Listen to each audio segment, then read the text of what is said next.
আমি আমি বাবা ফাটা। এই বাড়াগুলো মনে হচ্ছে আজকে ঘুমাতে দেবে না রে।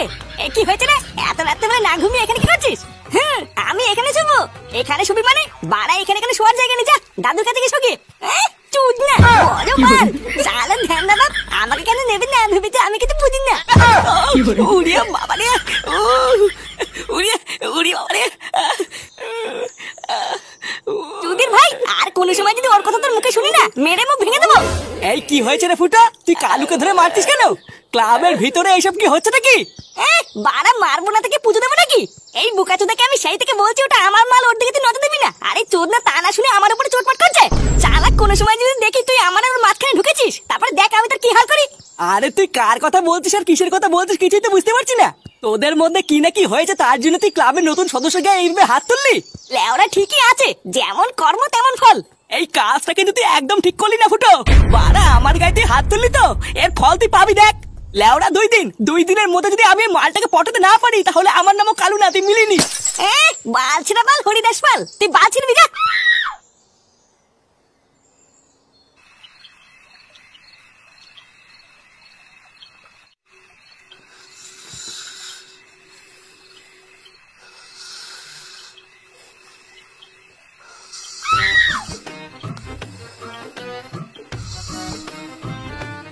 কি গো শুনছো?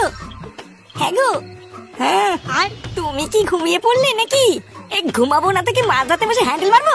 এত রাতে গান পেয়ে না করে তুমি ঘুমাও। বলছি শোনো না, তোমার কি এখন আর আগের মতন ইচ্ছে করে না নাকি? কয়েকটা দিন ধরে দেখছি তুমি আমার দিকে একদম তাকাচ্ছ না, আমার দিকে ঘুরেও দেখছো না। আমাকে তোমার আর ভালো লাগে না বলো? মাগিতে মাঝ রাতে কি শুরু করলি বাতা? ভুদা সেই থেকে গুদর গুদর গুদর গুদর করে যাচ্ছে। হ্যাঁ এখন আমার কথা তো তোমার কাছে গুদর গুদরি মনে হবে। সব রস মিটে গেছে না, এখন কি আর আমাকে ভালো লাগে? ভুদা তুই কি থামবি নাকি আমি উঠে নাকি সব? আমার আর ভালো লাগে না এই সংসার। আর একটু শান্তিতে রাত্রে বেলা ঘুমাবো তার উপায় নেই, সেটাই ওনার রস উঠেই থাকে।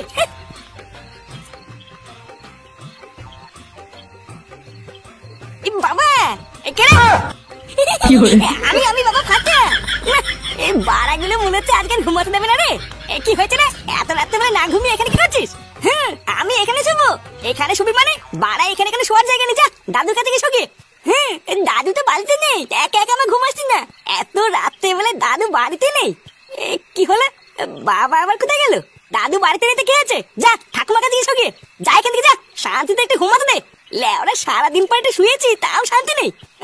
চুদ না বড় মাল চালান ধ্যান দাদা, আমাকে কেন নেবেন না ভেবেছি, আমি কিছু বুঝি না।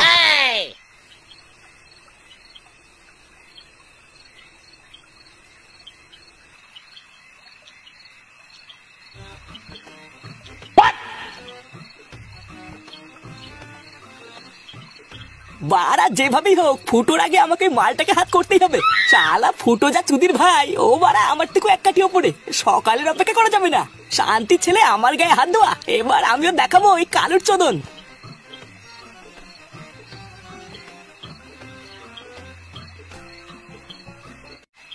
শোনো, ও মেয়েকে নিয়ে চুপচাপ এই ঘরেই থাকবা, আশেপাশে লোকদের সাথে খুব একটা মেলামেশা করবো না, বুঝলা?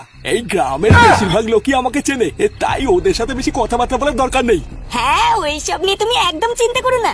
আচ্ছা তোমরা যে গ্রামে নতুন এসেছো, তা গ্রামের লোকজন তোমাদের কিছু বলেনি তো? না না, গ্রামের কেউই সেরকম কিছু জিজ্ঞাসা করেনি। তবে একটা ছেঁচড়া ছেলে সেই রাস্তা থেকে আমাদের পেছন করেছিল জানো, শেষমেশ তো আমাদের বাড়িতেও চলে এসেছিল। তারপরে আমি সেই উল্টো পাল্টা বলে তারপরে ঘর থেকে বের করেছি।